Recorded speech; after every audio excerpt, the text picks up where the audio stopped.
Fẹ̀mọ́làlà Fẹ̀mọ́làlà Part 2. Ẹ káàbọ̀ padà sí Ọmọ Yorùbá TV níbi tí a ti máa ṣe àgbéyẹ̀wò sinimá tí a pè àkọlé rẹ̀ ní Fẹ̀mọ́làlà.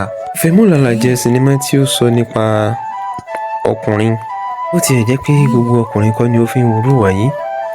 Àmọ́ sinimá yìí sọ nípa ìwà tí àwọn ọkùnrin kan máa ń wù sí obìnrin.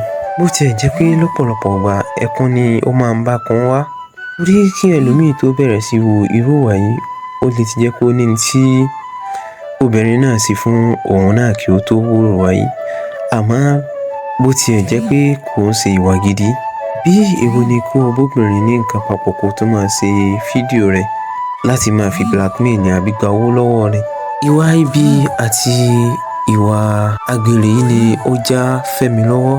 Kò sì ṣe pé ó nífẹ̀ẹ́ gbogbo àwọn obìnrin yìí, owó ni ó ń gbà lọ́wọ́ wọn.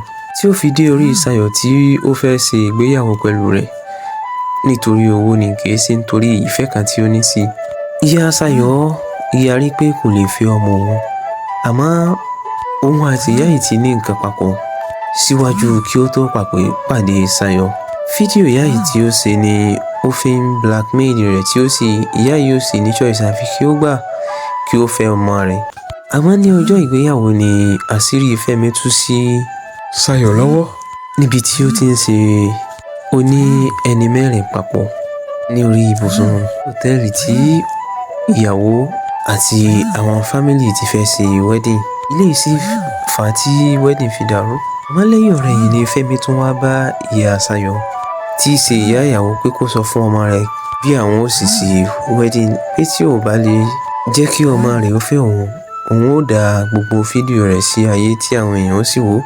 Lẹ́yìn eléyìí la rí ẹnìkan tí ó yin Fẹ́mi ní ìbọn. Ibí ni apá kìíní sinimá yìí parí sí. Ohun tí a máa retí nínú apá kejì sinimá yìí ni pé ǹjẹ́ Fẹ́mi kú?